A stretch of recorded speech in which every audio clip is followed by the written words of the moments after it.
Well, thanks. Can you hear me without a mic? Yeah. Does that work? Yes. Great. Wow. I'd like to meet that person.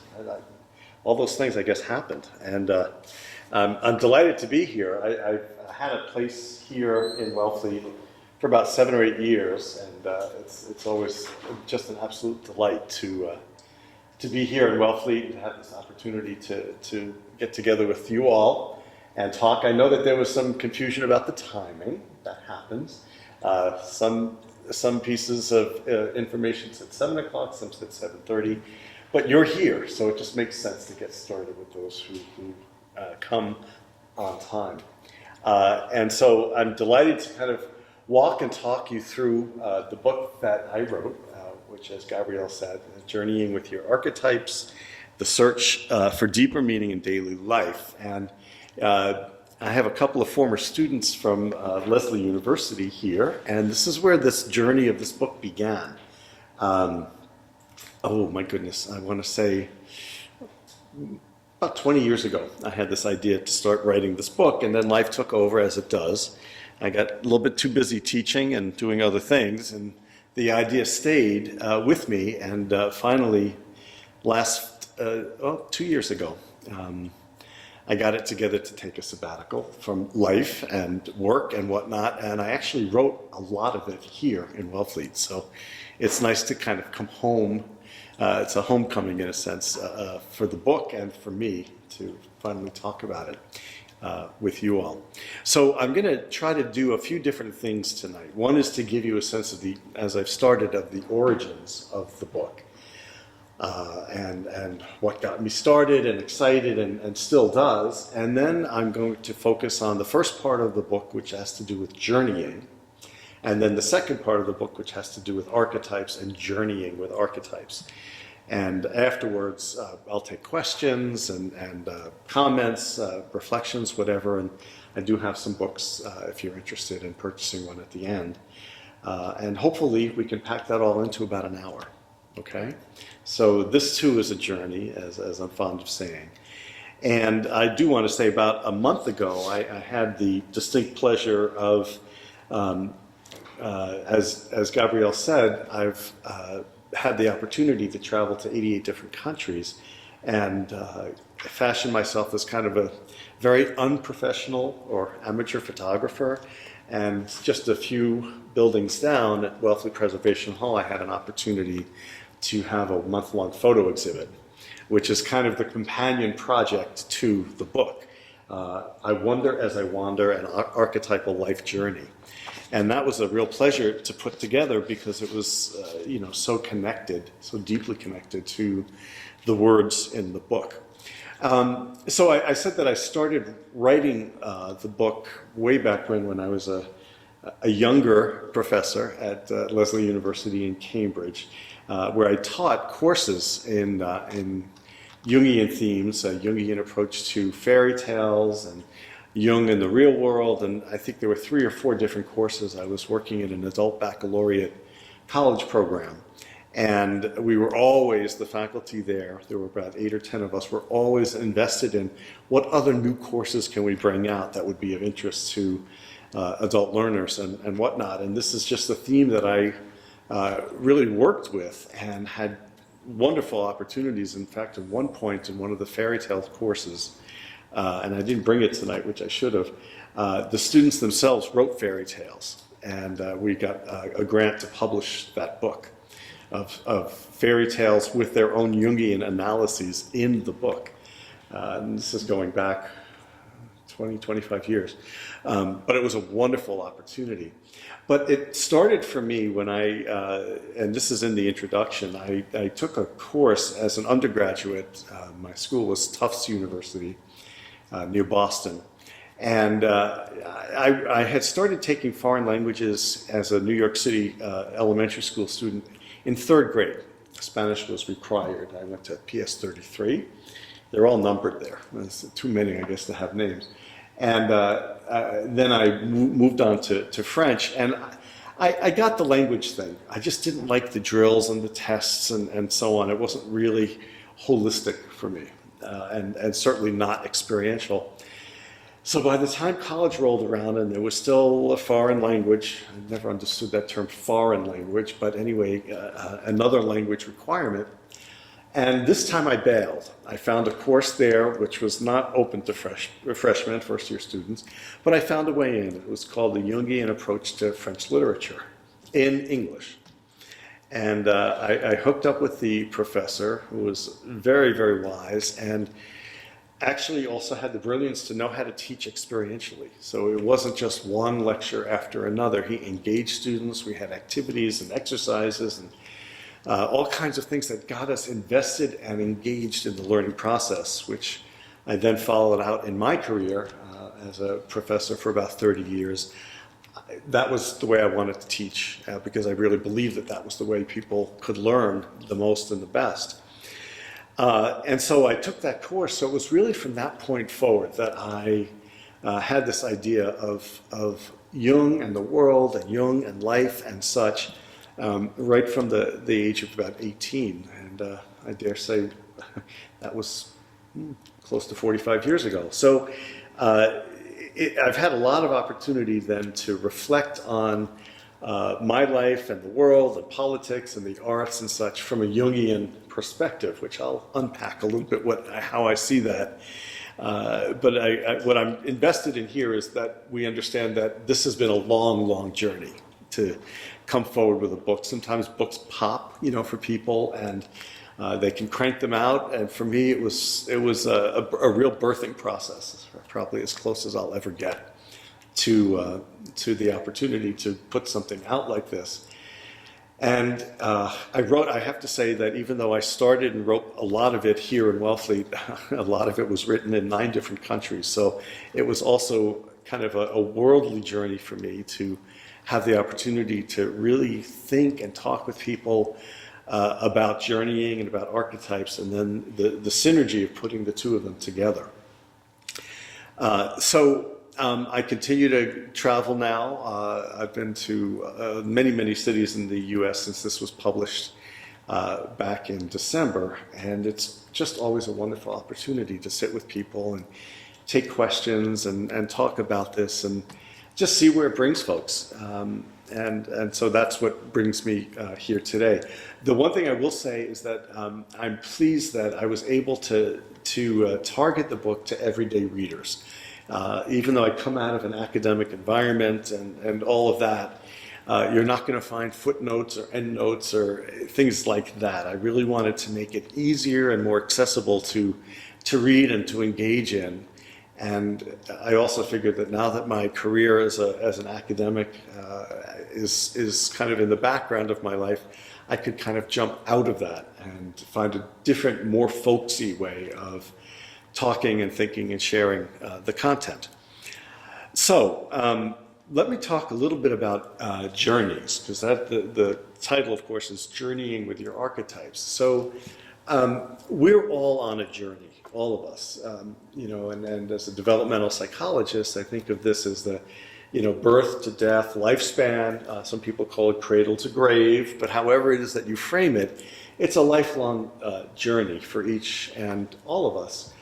And we're in it every moment. The very famous philosopher, writer Joseph Campbell, who is a colleague, contemporary of Jung's, often asked the question, where are you in your myth? And myths are not false. Myths are just taking ideas and narratives and so on and bringing them to an uber level. And so if you think about your own life as being mythic and having aspects of it that if they're anything like mine, some pieces are absolute fact and fairly normal and developmental. And others, things happen that are a little bit shocking to believe, that I went through that and I did that and such happened. And I find that even if we don't understand that there are reasons for things, there are reasons for things. And sometimes it leaves us scratching our heads and really wondering. But it's part of this lifelong journey. And so a friend of mine, when I used to sing in the chorus from when I was in Boston, called Sharing a New Song, my friend Leo was an artist, and I asked him to do something like this.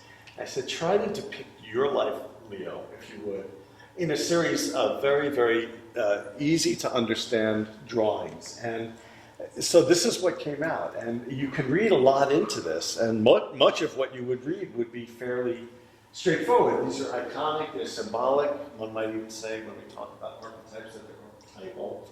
But they tell the story of a life journey, of his life journey. And there are going to be aspects, if you look at this, where you yourself will say, yes, I parented also, or, I graduated from college as well, or whatever, things that you tie into. But every journey is unique for all the kinds of experiences, ideas, reflections. We understand that, and we understand that as individuals, as human beings. We all have unique ways of responding to information and data from the environment, and then either acting or reacting or proacting based on the information that comes into our life and our world. And so, and this is at the point that Leo, we were singing together. And, I'm not an artist. I try to do photography, but put a pen or a pencil in my hand and I could never approach this. So I use it as an example because I think it's accessible to all of us to understand how do we depict and how do we talk about and reflect on the journeys in our lives. And what I want to do at this point is I want to break out the idea of journey to two different elements. And they're not disparate, they're not distinct from each other in that they're disconnected, but they are important to consider. And again, be thinking about your life and the lives of others you've touched or you've been touched by. And I'll talk about each of them just for the sake of disengaging them for discussion. But in fact, they're highly, highly integrated. So for the one piece, and again, as Gabrielle suggested, I've had the good fortune to travel to many, many countries around the world and hope to continue to. And please come in. And there is one aspect of the journey that is known as the external journey. This, for those of us who do travel, who move around and so on, this is about the world of people, places, events, and things and experiences that we do. This is the doing part of human beings. So in fact, we're in this in different ways every day of our lives, even if it's just a daily journey from when we rise in the morning to when, if you're still working or if you have worked, getting to your job. There's about 140 different tasks that people have to do to get from A to B to do that. And we've become pretty well practiced at it, so much so that it almost is second nature. But these are aspects of the external journeying, of moving in our world to do, to be, to accomplish, and so on. And that external journey is what connects us to other people. It gives us an opportunity to live within and work within and understand different cultures, different ways of being. For myself, I often think about, as I travel, that I want to get out of my comfort zone. I can get very comfortable living in Western Massachusetts, where I live, or coming to Wellfleet, and having that life and living day by day and having the things that I anticipate and expect. Many of us are blessed that even if it does look like, and of course with recent events, that we live in a war zone. I have other friends who live in places like Pakistan and Afghanistan and other places that are actually hotspots in the world, in the Middle East and so on. I used to teach in Israel and for Leslie, and I did have unfortunate opportunities to see a bus getting blown up and other kinds of things. But for the most part, the life that I would say I lead is relatively normal and it's relatively predictable. So I don't really have to think about those things until I move out of my comfort zone into a different kind of a zone where I have to think about language differences, cultural differences, and the whole topic of intercultural communication fascinates me because I'm not at ease within myself with the normal rules and policies and protocols that I live with, as you do, here on a day-to-day basis. So for me, getting out of the zone of comfort is a very, very important aspect of my external journeying. And so we all have these in different ways. It's not only about when we go on vacation and we move to it, we go somewhere else and enjoy the fruits of that travel. But it also has to do with not just physical movement to another location, but the events, the experiences that we have. When I was a young person living in New York City, if anyone grew up there, you might have heard of a place called the Fillmore East, which was a concert venue. And I didn't know then what I know now, that many of the people, the musicians that I saw, Jimi Hendrix, Janis Joplin, Grateful Dead, would be as iconic as they had become. But then you're just in the experience, and it's only in looking back that you can maybe make sense of the idea that it has greater amplitude or magnitude, looking back on something.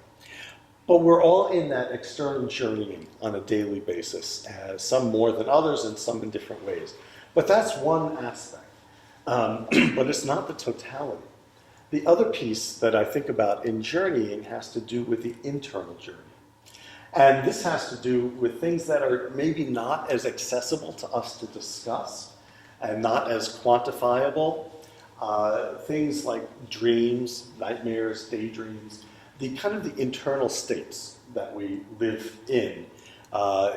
Some more than others. Again, some people, I studied dreams for a number of years when I was living things young as a younger person, and that helped me to get access to my dreams. Some of them I wouldn't want to know, some of them I wish I wasn't having. But at any rate, there's an ongoing discussion that I can have with myself about dreams and what they mean and such. I've had the opportunity with the New York Center for Jungian Studies to travel with them to Ireland and Israel and more recently to Cuba, where I've led dream tables, morning breakfast dream tables, where people would come if they wanted to in the morning and talk about their dreams. And we would have a discussion. I wouldn't try to assess or analyze because I didn't know the person and I didn't know the context.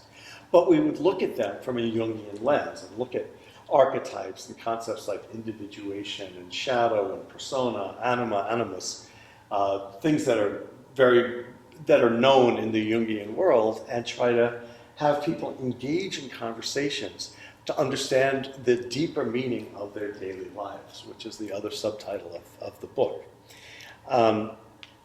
So we inhabit this internal world. It's part of our lives.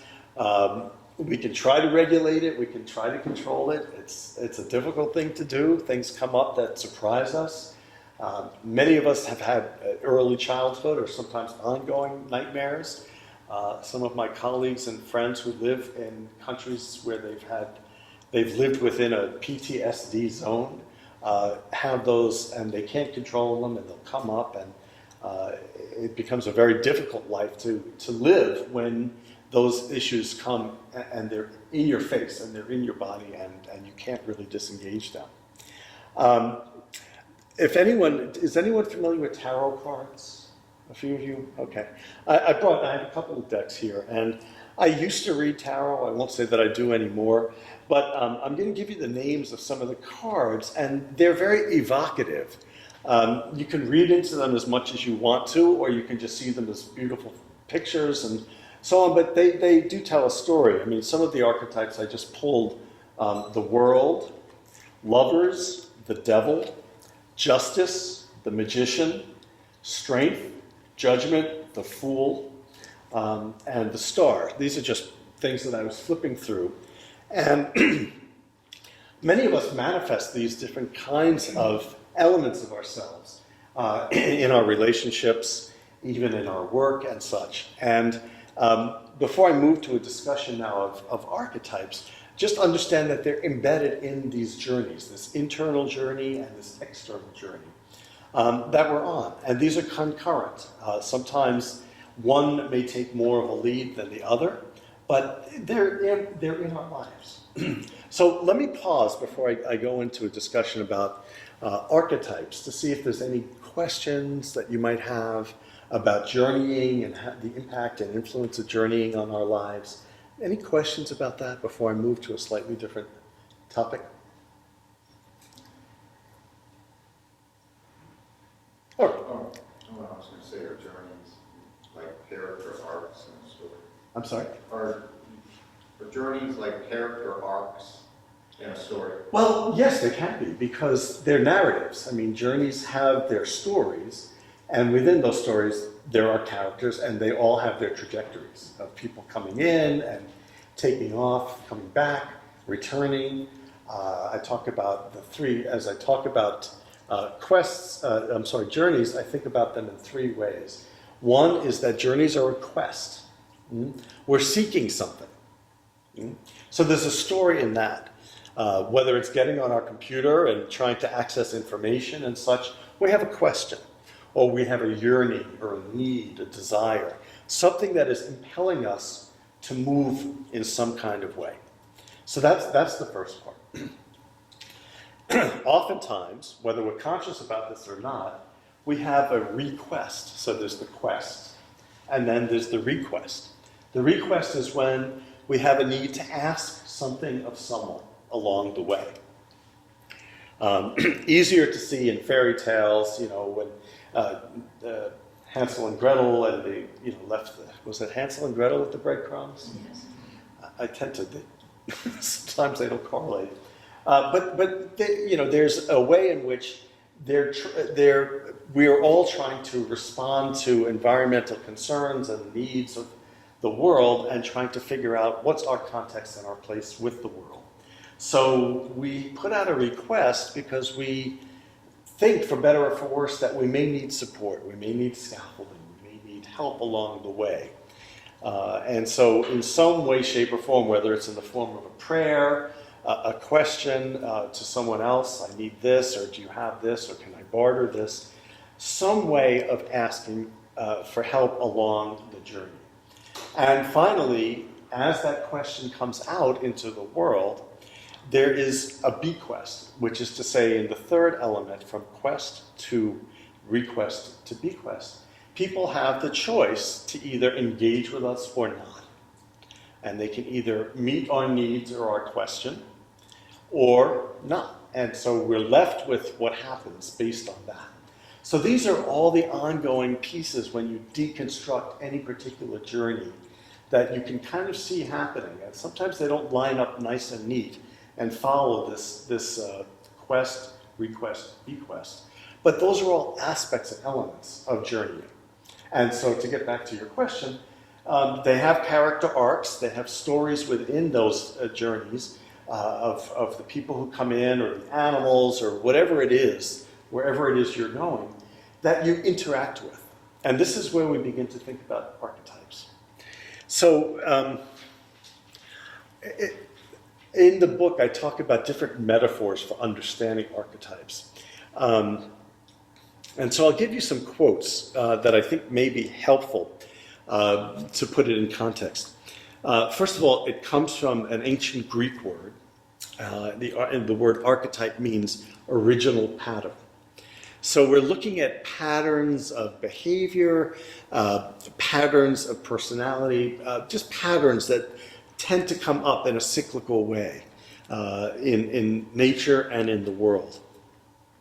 Another way of thinking about them is they're inborn tendencies that play a role in influencing human behavior.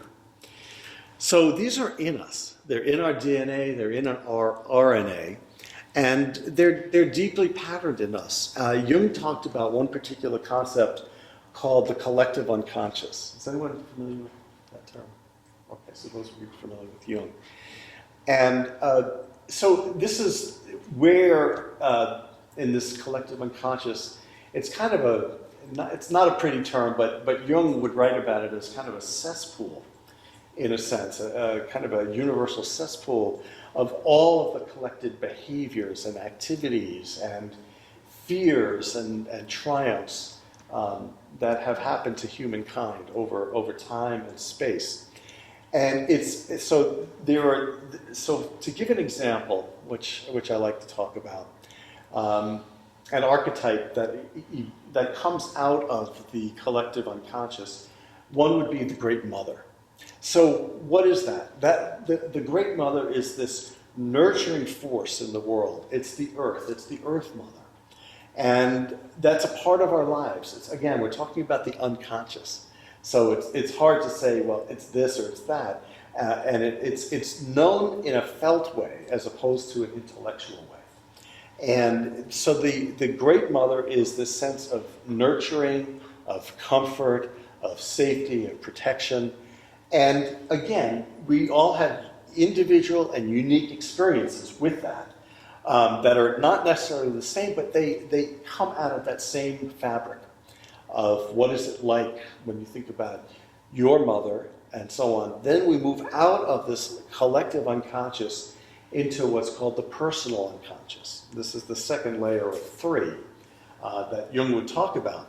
And in the second layer, you begin to have that felt experience. It's like it evolves out of the generic DNA or RNA of the human species into one that can be felt in the womb, and we carry certain characteristics from that. And then in the end, we have our own personal lived experience, which is part of personal consciousness. This is where you begin to experience your mother and the way your mother mothered you and so on.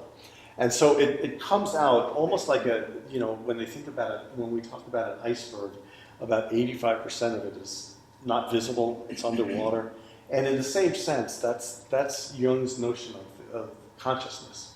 Most of it lies underneath the surface in the unconscious. Yes? Could you just say a little more about the personal unconscious versus the personal lived? Right, okay. So the personal unconscious, the middle layer before we get to consciousness.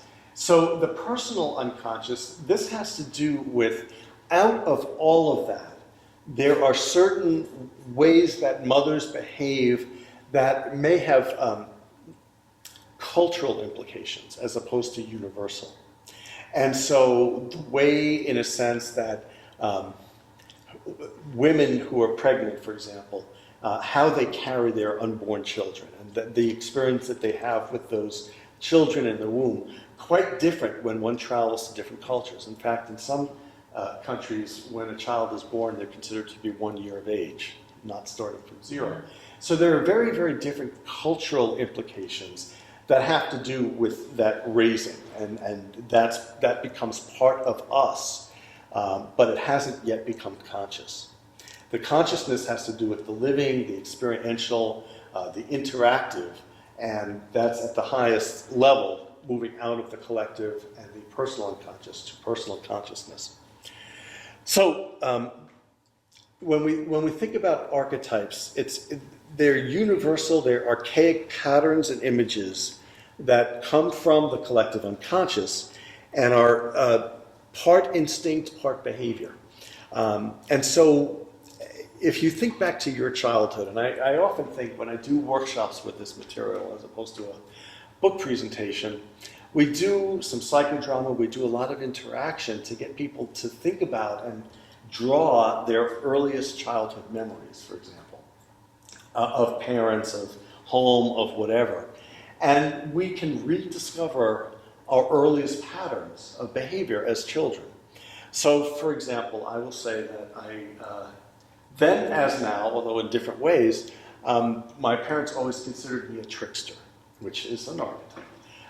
Always trying to find ways around things and ways through things, and always trying to surprise people in ways that were unexpected. That's what a surprise is.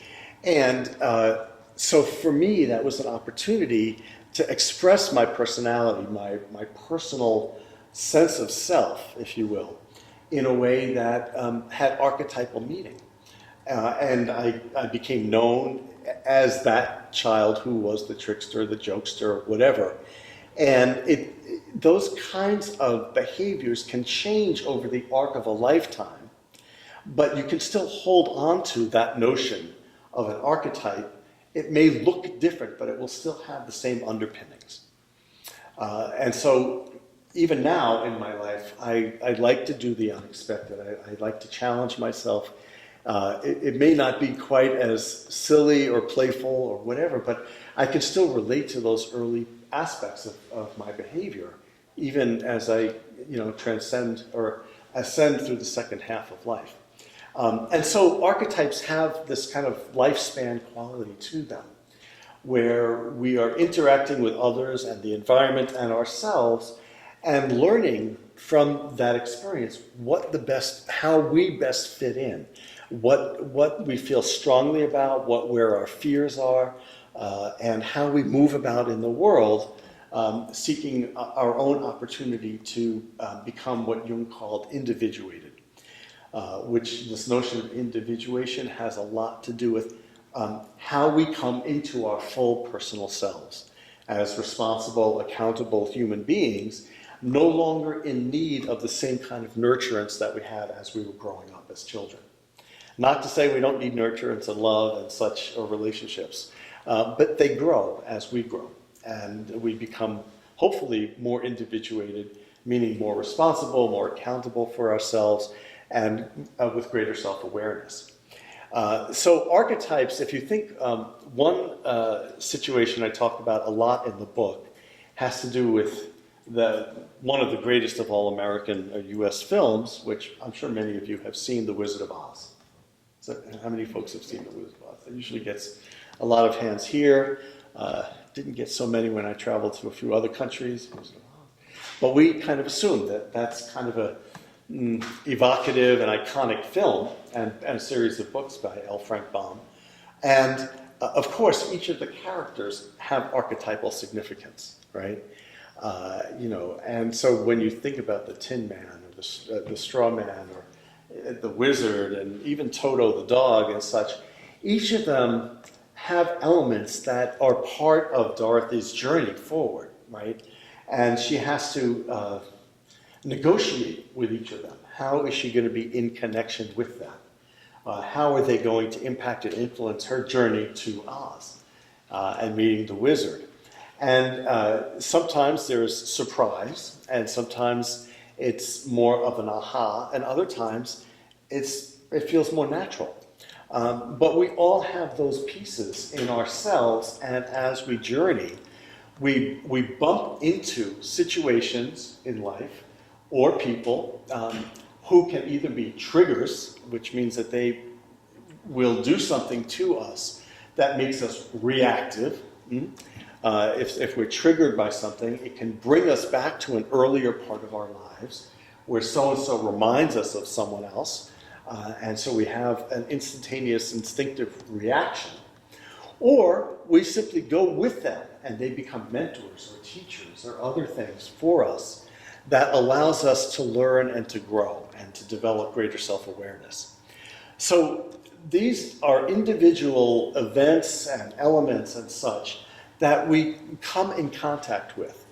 And there are, if you've ever been to the northwest part of North America, you've probably experienced or seen or read about totem poles. And many of those totem poles are made of individual elements known as totems, which are very, very significant in terms of their archetypal importance to people living in those areas. They're dependent or needful of animals for health, for food, for clothing, and so on. And that's an evocation. When totem poles are built and so on, they're built with that kind of archetypal significance. So we experience them in different ways. Dorothy, of course, in her journey had those. Many of the books you've read, one of my favorite books, and most children's books I think are really powerful for adults, The Little Prince, if people are familiar with The Little Prince, and his traveling, his journeying. He learns on an ongoing basis from the flower and the fox and all these other elements and people and beings that he comes into contact with, and they help to develop his wisdom, just like with Dorothy and her wisdom, or Siddhartha and his wisdom. And some archetypes kind of stay with us. They have a longer trajectory in our lives, and we become them, they become us. Others come like a shooting star in and out of our lives, and we may be more resonant with some than with others. But in the book, I kind of talk about and I explain and give examples of what archetypes are and the kind of impact they have on us and the influence. Not always positive. So I have to give an example of how negative archetypes can impact on our lives. And this was a difficult part for me to write in the book because it has familial significance to me. And I'll start by talking about Jung's notion of the shadow.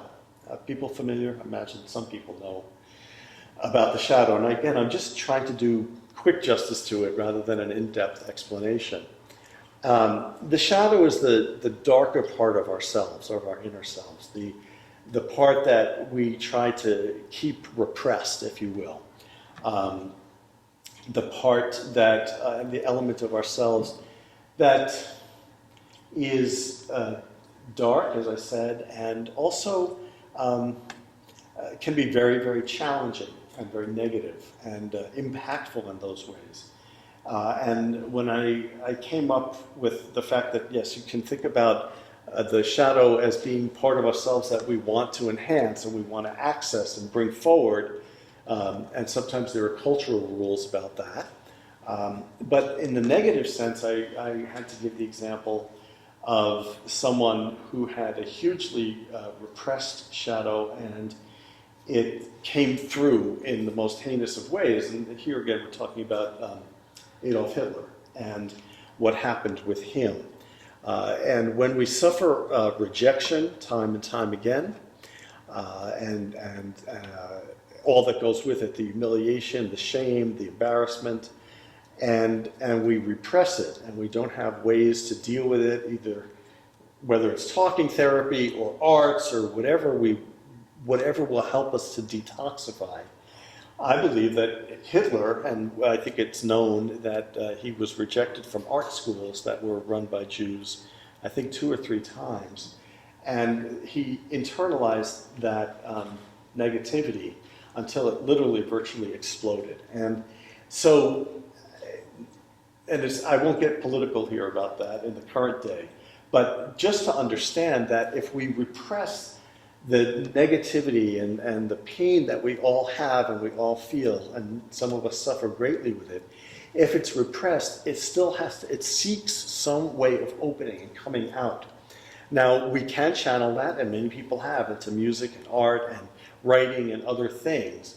But if it doesn't find some way, some normative way of expression, it still can find a way out, and oftentimes with just very, very negative repercussions.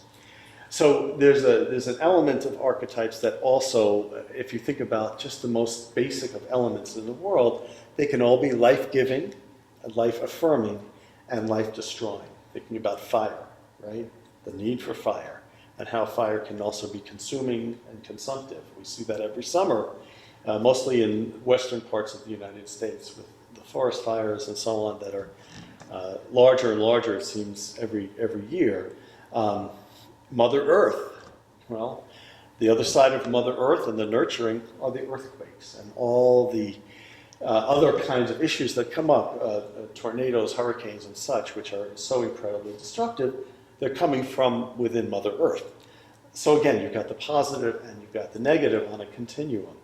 And the same thing with water. We absolutely need water to survive daily, hourly, and yet flooding, what does that do? So as we look at these elements, we can see that there's aspects that are positive, aspects that are negative.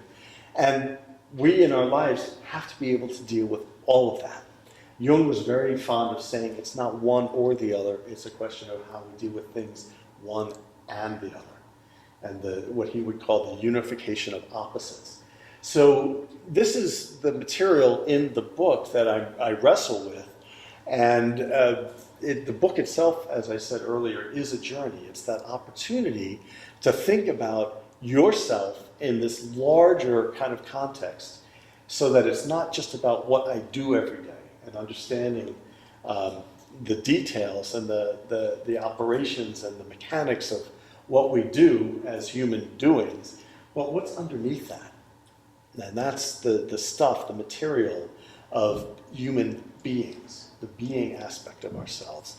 And I think one of the challenges today in our Western culture, or Western cultures, is that many of us are so busy being, so busy doing rather, to survive. Not one job, but 2. not one home, but two. Things just get so much more complicated that there's less time to be and to reflect and to think about the deeper meaning in our daily lives. So the book itself is a journey that asks you to kind of go into that to the level that you can and to think about and reflect on your life in that deeper context. All right, I do this, what's the meaning? What's the significance? What's the impact not only on my life, but the lives of others who I may know, others who I may not know, because we have kind of a conscious awareness of how our lives can touch people who we care about and who care about us. But also there's a ripple effect out that that the things that we do and say and create will impact other people as well who we can never know.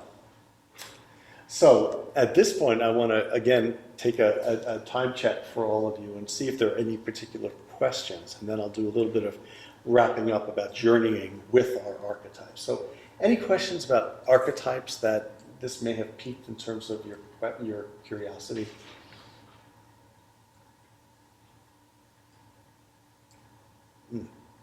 Well, Yes. I've heard archetypes explained like if you're writing a story and you just want to plug a character in, everybody already knows, can relate to because they've seen it in stories, maybe what you're talking about was a classroom.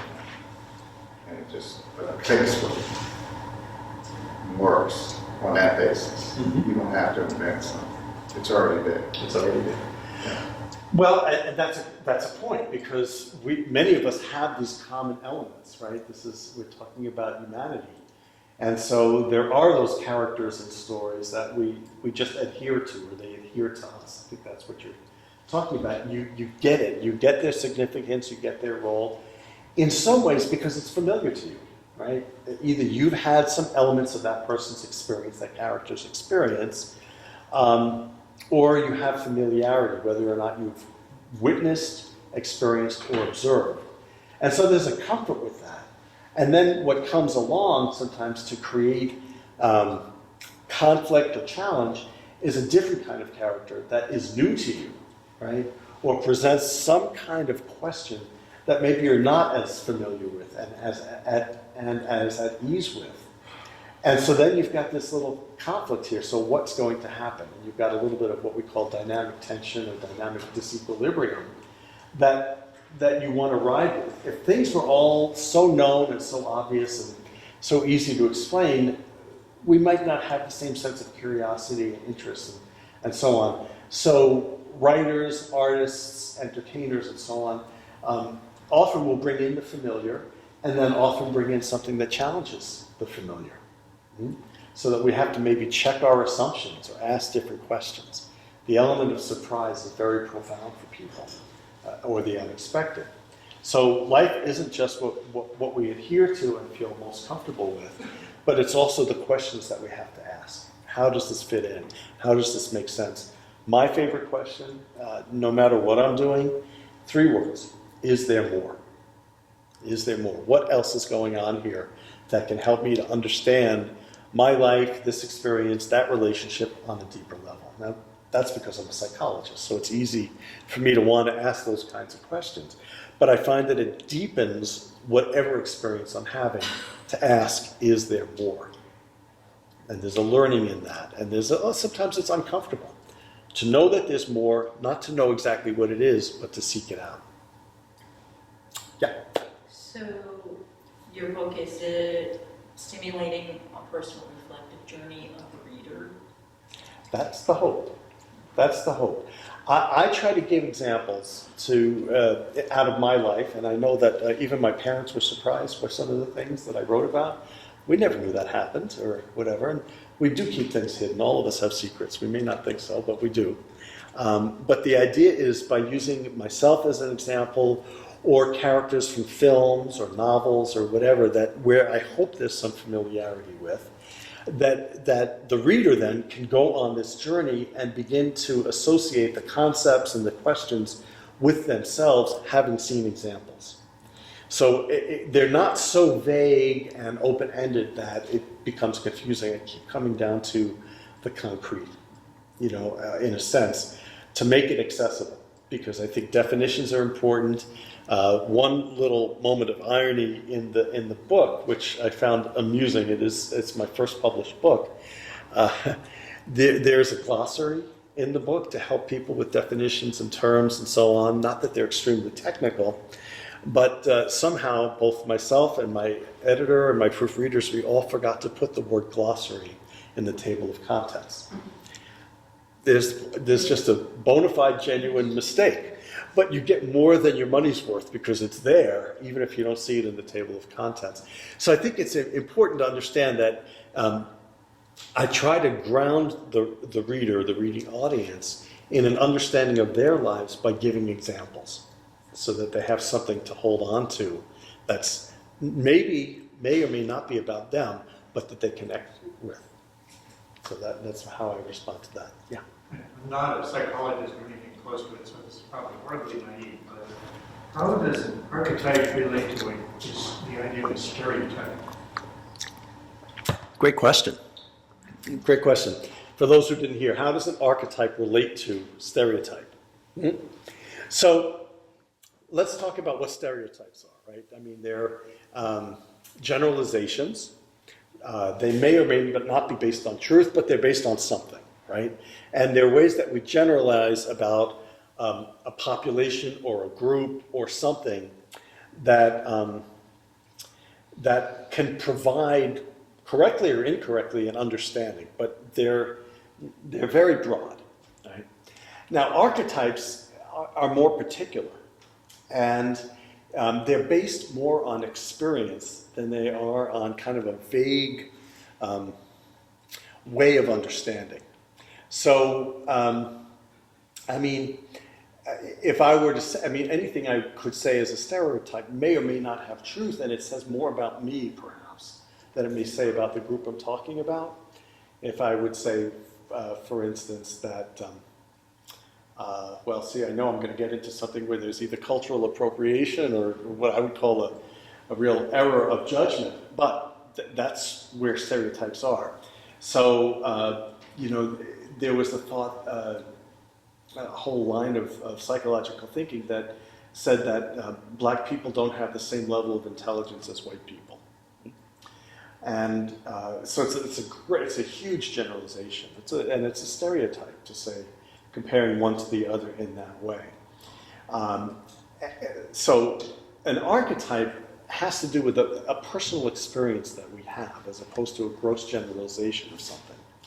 So we don't live in those very broad, vague terms. We live with people and relationships. So an archetype wouldn't be that vague or general. So, I mean, again, I read you some archetypes out of the tarot cards. But we wouldn't necessarily say, if I have one here that's called the Fool, well, who's a fool? If we start saying, well, all women are fools, or all eldest borns are fools, those are huge stereotypes.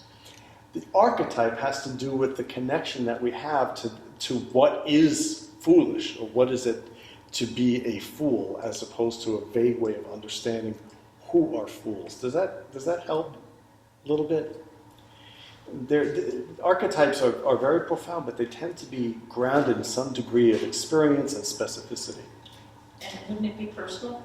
Yes, that's the Because experience. the experience that, like say I had a twin, we had the same experience. Their experience is going to be very different than mine because it's very personal, whereas a stereotype is so general. Right. And so any archetype is going to, I mean, there are general archetypes. I mean, we know that, and you can read lots and lots of books about archetypes. But the impact that it has on me as opposed to you or anyone else is going to be unique. So, for example, if you're a cat person or a dog person, I mean, we can just get to that. I happen to really have an affinity for cats, right? And I feel very safe and very comfortable and very at ease. I sometimes think of myself as a cat whisperer, But put a dog next to me, I'm going to have a different kind of reaction. Now, they're the same beings, but bring someone else, exit me, enter someone else. It's going to be a very different reaction, response. same content, but different life, different experience. And so that's why we tend to soak up certain archetypes and not others. We affiliate, we have an affinity for certain things and not for others. So, and that's where the persona, I talked about the shadow, so I should say something about the persona. The persona is the opposite of the shadow. Remember, the shadow is the dark, deep, repressed parts of ourselves that we don't want to share, we don't want to know. That's why it's repressed. The persona is the way we present ourselves in the world. Okay? It's the public face of ourselves. It's the face and the being that wants to be social, wants to be connected, wants to be seen as likable, empathic, passionate, compassionate. That's the presentation of self in everyday life. And so, and that is based on, again, how we image ourselves, right? How we see ourselves and how we want to put ourselves forward, and also how we want to regulate those darker elements out of our existence. Now, in the arts in particular, and the best actors are able to bring up their shadows, their character shadows, very, very effectively, but we know that they're acting. I'll give you an example, just to help with that. So I've been lifelong friends with the mother of a very well-known Hollywood actor, and who I've known for a very, very long time, and watched this young person grow up and achieve quite a bit of fame. And in his early career, he was in a film, I'm being general out of respect, but to give the example, he was in a film where he played a young Nazi-like character at a private school, residential school.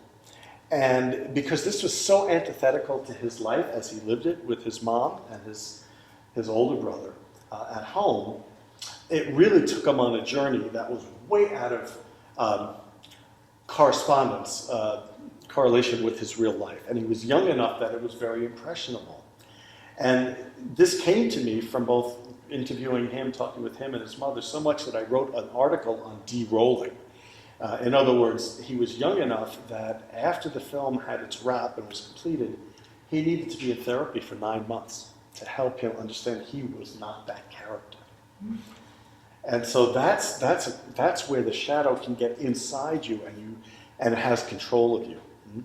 So what they should have done, I believe strongly, they should have de-rolled him after the film so that they could have worked with him and helped this young person to understand he was not that miserable, young, Nazi-like character that he was acting in.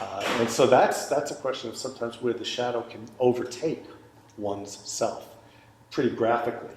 And it was really important that he get that therapy, and he went on to win an Academy Award and yada, yada, yada. But the point is that was a question where life was really out of balance for him. And we all need to address that from time to time. We don't all live with a sense of equanimity. So we have to figure out what supports and what balances do I need so that I can be functional on a daily basis, do my work, live my life, have my relationships, and still understand deeper meaning in daily life. So I'll close with that unless there are any other questions. And then, of course, I do have some books, and I encourage people to read some of the things I brought with me, or look at the tarot cards if you'd like. But another opportunity, if there's anything that you want to understand more, and I can help you with while we're here. Yes? In your book, is there a system of archetypes that you present in the book? I mean, what's your choice of archetypes you present? So there are other people who've written, I think, more systematically about archetypes. For me, I kind of follow Jung's understanding that there are as many archetypes as there are situations in life. So it's hard to really systematize them because I don't think life is lived quite that neatly. But I can say that there are archetypal experiences. There are animals that are archetypal. There are values that are archetypal, like one of the tarot cards talks about justice. So maybe there are different ways of categorizing, but for me, system would be too strong a way of trying to fit them neatly into a box or fit them into a. So are you moving out of personal experience to identify that you are a particular archetype that will come to you, or you see what I mean? Yeah, well, we live with our archetypes, Yeah. so but we haven't finished our lives, so we don't really know how we're going to continue to be impacted into the future. So, you know, for example, those of us who are not grandparents yet, there is an archetype of the grandparent. How do they act? How do they think about their lives? You know, their relationships and so on. So if you're not at that point in your life, you won't have experienced that archetype except for your grandmother or grandfather. But as far as being one, that has yet to be experienced. So we're not always in a way of knowing everything in advance. We have to experience it. And if, for example, if you've never met, well, for better or for worse, if you've never seen a moose up close, right? And the first time I met a moose, I was canoeing up in the North Maine woods and almost collided with it because as I was turning a corner, there was a moose. And that was a very profound experience and a very scary one. But I couldn't have known that that moment was coming or that and it's very different when you see a moose in a zoo or a moose in a movie or a photograph than when you're paddling up and within 10 feet of a moose. For example, so that's the surprise element in life where you can't always know how you're going to react or respond or engage. And so that's why life has to be lived. Do you see what I'm saying? It can't be so formulated or formulaic that you know in advance. As much as we'd like to control our lives and have control over them, we don't always have that. I know one of the learnings I've had in the writing of this book and other experiences is that for me, the one thing that I have any control over at any moment is only one thing, and that's my attitude. I can't really control anything else. Other people have other ways of seeing it. I'm not saying that's the be-all and end-all, but that's one way of understanding this notion of control. And I know that many of us would like to have more control over our lives or the lives of others and such. But if we can't, it's a question of understanding, well, what then can we do? I hope that's helpful. Any other? Yes? I'm just wondering, like, how do you use the archetypes to kind of, or just this idea of your archetypes to help you with your life? You know, like, With your help you in life. with your life. Yeah. So that's a great question. And archetypes can be mentors for us. They can be teachers for us, and I don't mean just like a third grade teacher or a physics teacher or whatever. But we can we can learn a lot from archetypes because we haven't had an experience up to that point where we meet one. An example.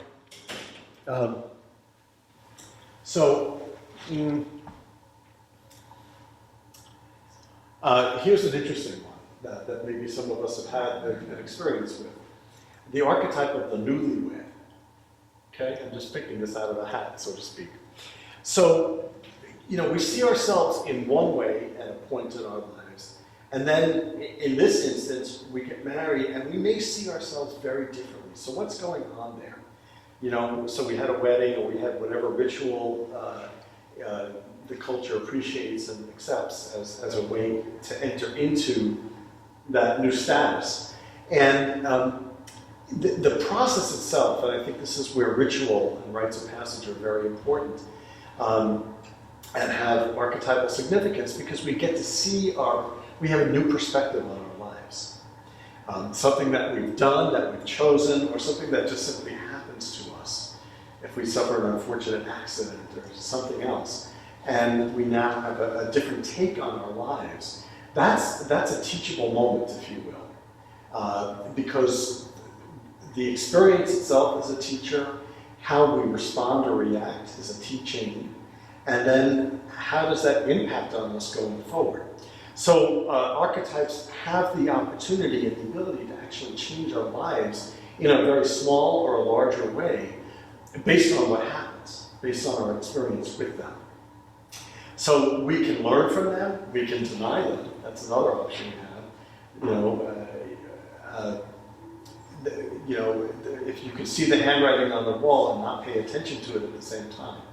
So archetypes can, again, be mentors. They can serve to lead us through into different aspects of our lives.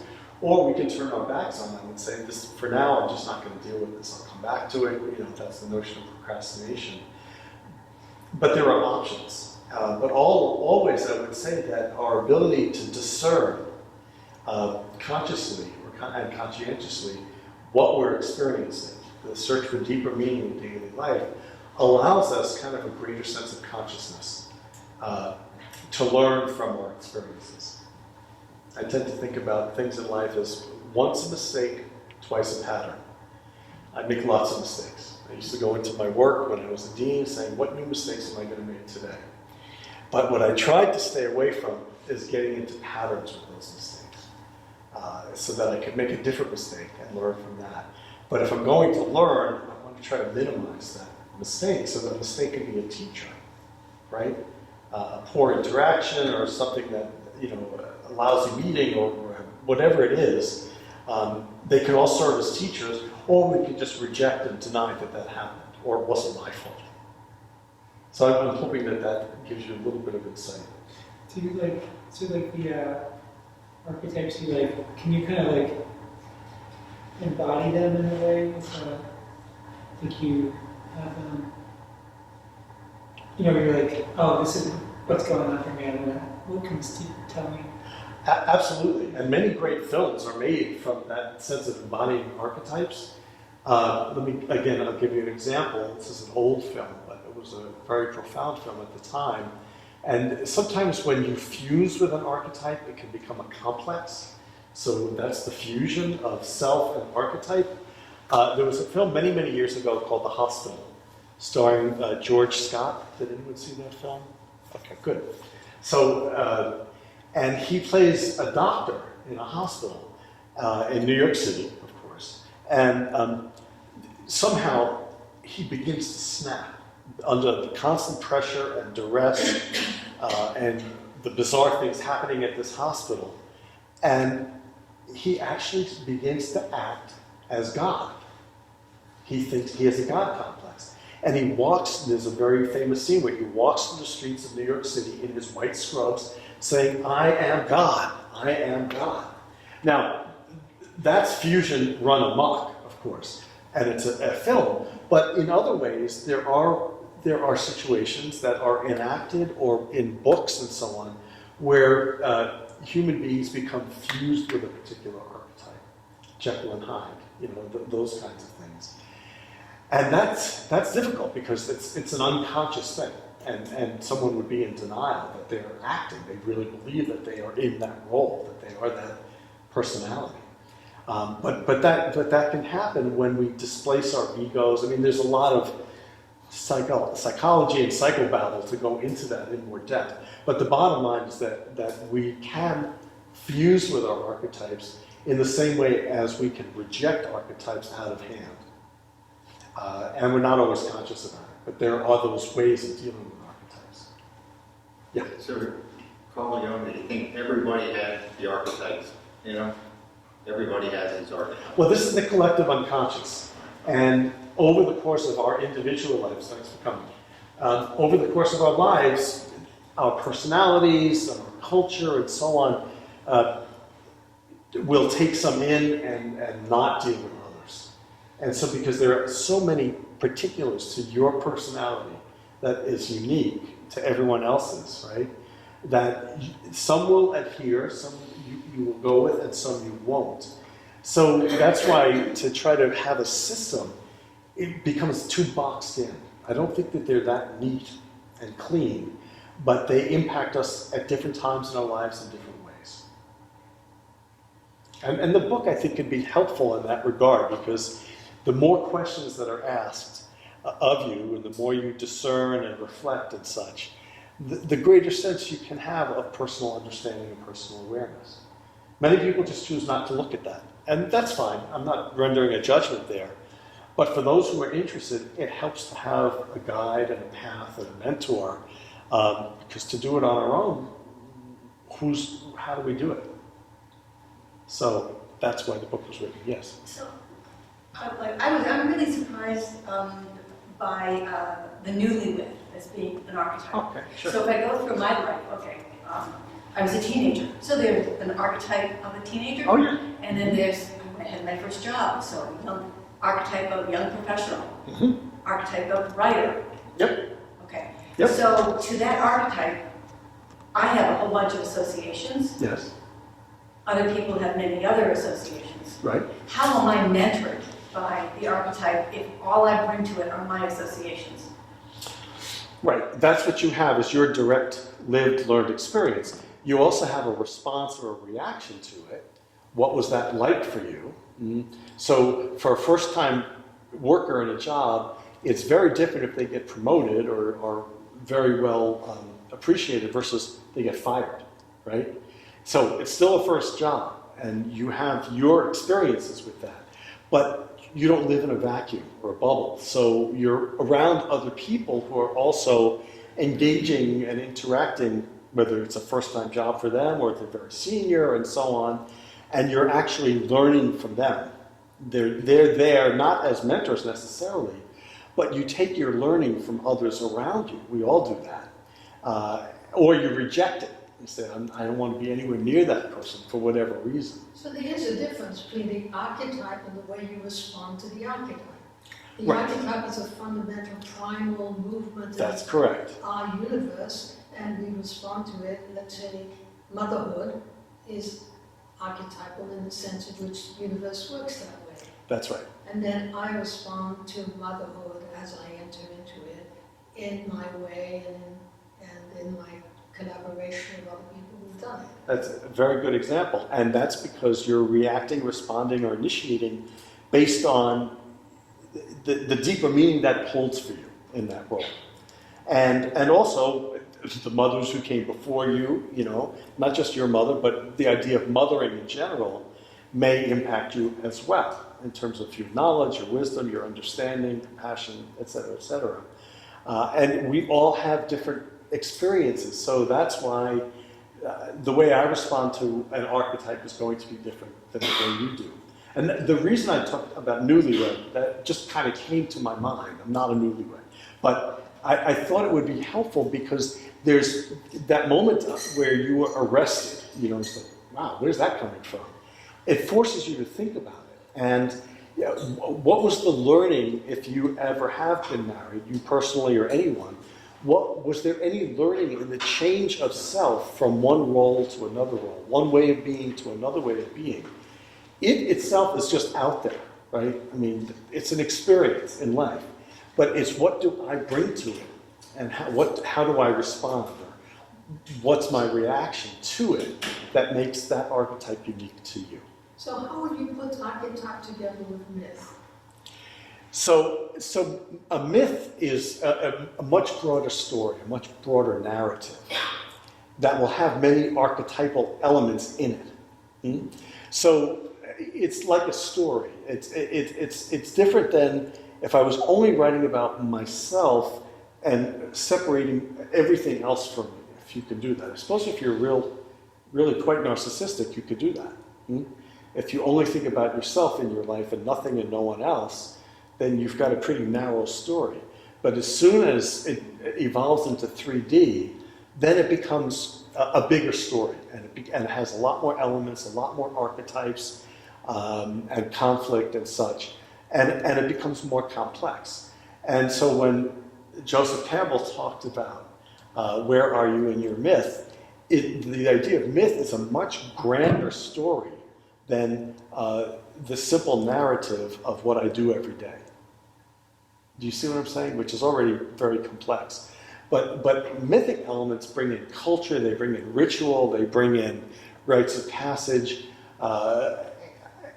and the transitions between those, so that they're bigger in their significance. They have a greater sense of magnitude than the smaller stories of a particular relationship, which is individual. Myths tend to be much larger. I don't agree. You don't agree? Okay. No. I really feel that archetype has a profound movement. Yes. It is like the Titans in the Greek story, right? Mhm. So these great forces, let's say motherhood, as I was just saying, or death, or of going into the unknown. And then there's us living our story around that, or there's a different level which we call myth, which is organizing this into a story. Okay. I mean, it's a different perspective, but we have to recognize the significance of both, in a sense, that myths as stories are very important, archetypes as the grounding points within those stories, or the elements that create those stories are equally important. I can't prioritize which is more important or which is bigger, but I think they both fit into a life and a way of living where you're seeking to understand beyond the here and now. And I think that's where maybe there's a point of conflation between them. Both are bigger than the moment. Isn't the nuance also that the myth is a story, whereas the archetype is the character? Yes, although archetypes can also be stories. The narrative. This is why, again, to go back to how do you categorize and systematize them, it's hard because, again, if they're archetype of adolescence, that's a story. It can also be a character. I mean, who do you think of when someone says adolescent, right? I might be thinking of James Dean, but someone else might be thinking of someone else completely different. Yeah, but if I think of the priestess, it's not a character. Mm-hmm. Right. So if I take the Taro and I take the high priestess, it's not a character. Right. It would only be a character in a particular story. Yes. Right? A fairy tale or whatever. But writ large, as you're suggesting, it's much bigger than a particular character. Right? And that's the importance of archetypes, and how you might respond to the priestess or a priestess is going to be different than other people. What we have to agree on, though, is that it is significant. It is a significant connection between us and the archetypes that we either befriend and become part of our lives, or the archetypes that we are fearful of. They have greater significance than only in that moment.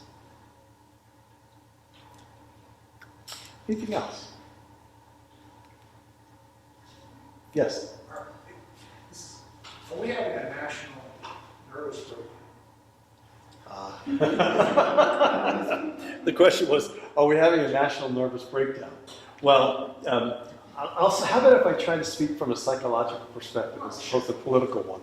Because I find that's yeah, it isn't. Thank you for coming. Thank you. Thank you. Yes, and then we'll round it off. So are we suffering a national breakdown? I would say that we're in an experience right now where we're experiencing the bifurcation of the American psyche. That's the way I would frame it. Things are very, very much more bifurcated than ever before, at least from my understanding psychologically. So that this is Jung's way of seeing one and the other. It's one or the other. It's this or it's that. And things seem to be almost apocalyptic in a way.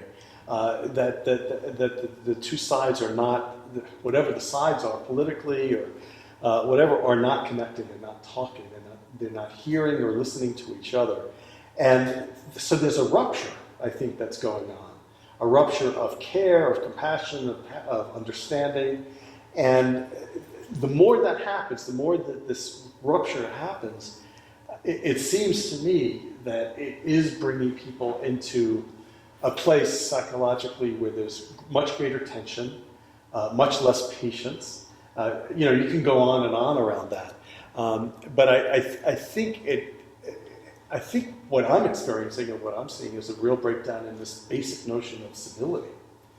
You know, and a lot of it is political, some of it is ethnic, some of it is religious, some of it is gender, you know, and so forth. And I think it is causing all kinds of psychological issues, not only in our culture, but worldwide. And I think part of it is because people aren't listening. People don't want to listen. And I think that that's true of however you would cut the onion, so to speak. Not just one side, but both. Yeah. Yeah. So in knowing you, in knowing that you were a professor at the Peaceable Schools, and hearing that question, so what's the hope for the future in relation to the archetypes too? Yeah. Yeah. That's a great question. Where is there hope, and what's the hope? And you know, I really believe that. For me, it comes down to civility and listening. That the more we turn off from each other or from difference, the less possible it is to bring people together. There's an organization called Better Angels. Is anyone familiar with Better Angels? So I work with the chapter up in Western Massachusetts, which is really designed to help people to listen through conflict. And certainly there's no lack of conflict. But the idea that if we can really hear, it doesn't mean we're going to change who we are or even how we live, but we can connect. And I think there's a real lack of connectedness that I'm seeing in our culture today, cut many, many different ways. And so, you know, I want people to listen to each other, to listen to themselves, to take more time to really understand what's going on underneath the surface and not just accept, you know, the outward manifestations, but what's underneath them. That's the way I would respond to that. So it's about 8:30. I want to thank you for coming. If you'd like to get a book, thank you for coming, and for deeper reading and further reading, please consider, and great to be here.